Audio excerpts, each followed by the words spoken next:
Je passe la parole à Madame Lamia El Rajhan pour le groupe PEC et je crois qu'elle est dans la salle des fêtes. Vous pouvez y aller. Tout à fait. Merci beaucoup, Madame la maire, chers collègues. Je profite à mon tour de cette délibération pour saluer l'action de celles et ceux qui, au quotidien, créent un lien étroit dans nos quartiers entre les habitantes et les habitants, entre les résidents de notre arrondissement, je parle en particulier du 20e arrondissement où je suis élue, et le droit commun, si je puis dire. Dans nos territoires de l'Est parisien, les centres sociaux sont le lion de nos quartiers. Dans nos quartiers populaires, les centres sociaux sont les garants des tentatives d'instauration de l'égalité réelle que nous appelons de nos vœux. Dans notre arrondissement populaire de l'Est parisien, les centres sociaux permettent d'accompagner tout un chacun dans son parcours de vie et bien évidemment dans les difficultés qu'il peut rencontrer dans son parcours de vie.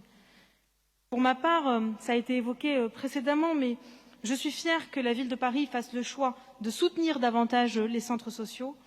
En cette période, ma crainte, et j'ai cru comprendre dans les interventions précédentes que cette crainte pouvait être partagée par un certain nombre d'entre nous, ma crainte est que durement éprouvée par la politique de droite menée par le gouvernement actuel, nos centres sociaux ne puissent plus accompagner correctement les publics, malheureusement de plus en plus nombreux du fait de la crise sanitaire, de la crise économique, de la crise sociale que nous sommes en train de traverser, alors même que de plus en plus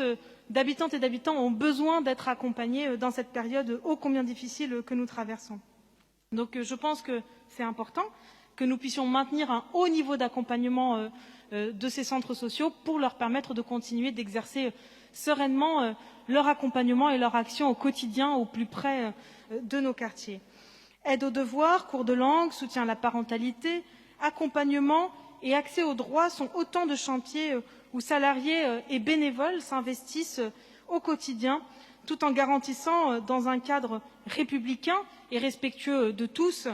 contrairement, et je pense que c'est important de revenir aussi là-dessus en notre hémicycle, contrairement à ce qui a pu être dit par l'ancienne maire macroniste du 20e, en permettant donc dans un cadre républicain une aide et un accompagnement à tous ceux qui en ont besoin.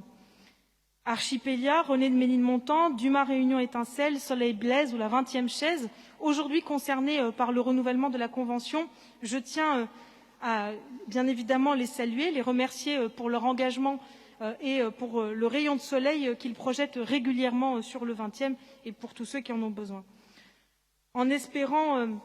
et je conclurai là-dessus, avoir l'occasion lors d'un prochain conseil de pouvoir voter une subvention pour, je l'espère, un futur nouveau centre social dans le 20e qui devrait, on l'espère très fortement, nous élus du 20e, voir le jour dans le futur quartier rénové de Piton du Vernois. Je vous remercie, chers collègues.